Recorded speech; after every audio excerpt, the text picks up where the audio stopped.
सास का मायका प्रेम। रिद्धि की सास को हर वक्त अपने मायके का गाना गाने की आदत थी। अरे बस करना माँ, मामा का ये किस्सा तो 50 बार पहले भी सुना चुकी है। अरे हाँ, तो क्यों ना बताऊं। तेरे चाचा तो उस वक्त हाथ झाड़ कर खड़े हो गए थे।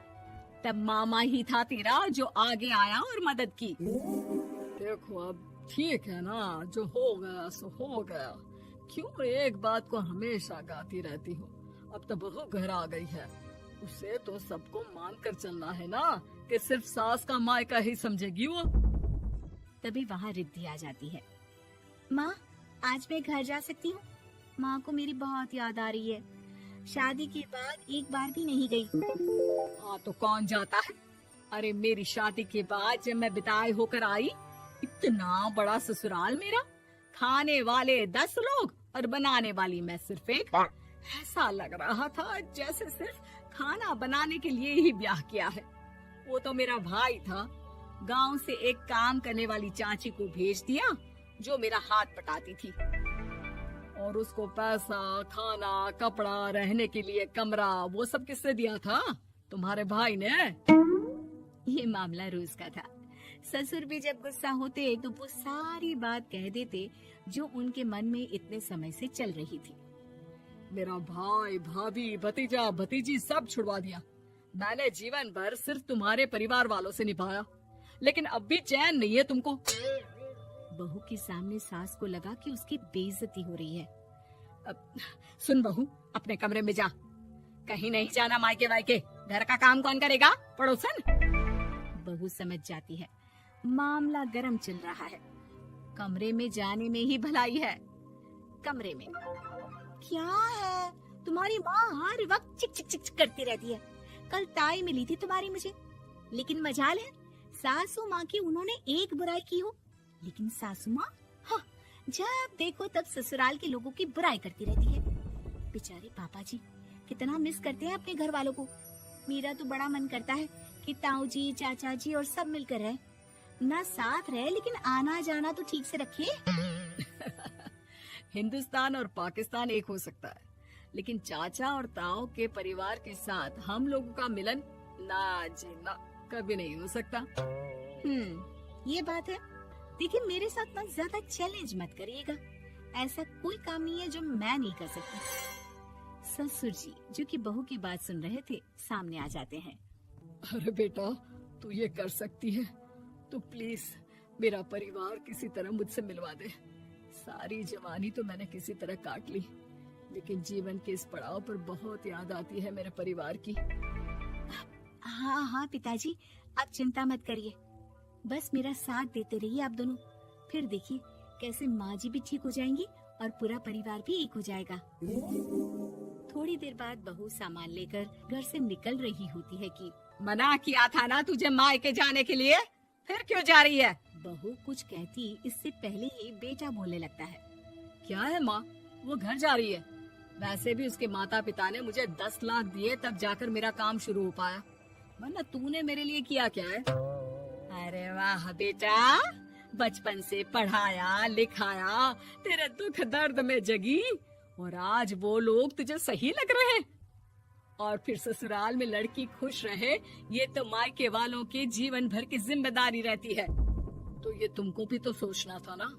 ताऊ जी ने पापा को पढ़ाया लिखाया, जब तुम नहीं आई थी तो पापा के लिए ताई जी ने पापा की माँ की तरह देखभाल की। अब बोलिए। अरे तू कुछ नहीं जानता बेटा, तेरे पापा को सब पता है, तभी वो उन लोगों से वास्ता नहीं रखते। मैं उन लोगों को जानता हूँ, लेकिन मैं तुम्हें नहीं जानता कि तुम्हारे मन के लायक काम नहीं हुआ तो तुम घर की शांति बर्बाद कर दोगी। सास जोर जोर से चिल्लाने लगती है। तभी वहाँ सास का भाई आ जाता है। अरे क्यों आप लोग मेरी बहन को परेशान करते रहते हैं? पहले ये जीजा कम थे, जब बहू भी आ गई। बहन, मैंने तो 30 साल पहले ही बोला था, अपना हिस्सा ले और छोड़ इन लोगों को, चल अपने साथ। बहू समझ जाती है कि मामा ससुर की नजर किस पर है। देखा, तुम लोग मुझे अकेला मत समझना, मेरा भाई खड़ा है आज भी मेरे लिए। बहू मायके जाती है और आते वक्त साथ में एक नौकरानी ले आती है। अरे बहू, कुछ खाने को दे दे। अरे आंटी, क्यों भाभी को परेशान करती रहती हो? उनके भाई ने मुझे जिम्मेदारी दी है। किसी भी चीज की परेशानी नहीं होनी चाहिए भाभी को। जो चाहिए मुझे बोलने का। आय हाय, बहू के मायके वालों का इतना दखल। ये मेरा घर है, कोई कल का आए इसे पूरा कैप्चर कर ले, ये बर्दाश्त नहीं होगा मुझसे। क्या हो गया सासू माँ? क्यों सुबह सुबह चिल्ला रही हैं? चमेली, ओ चमेली, क्या कहा था मेरे भाई ने तुझे? अरे दीदी बहुत तेज है आपकी सासू माँ। मैंने तो बोला कुछ चाहिए तो मांग लो मुझसे। अरे निकल यहाँ से, घर को रेलवे स्टेशन बना रखा है, जो देखो वो घुमा जा रहा है यहाँ से वहाँ। ये कहीं नहीं जाएगी। ये जाएगी तो घर का काम कौन करेगा? मैं। हाँ, और क्या करती है बहुएं?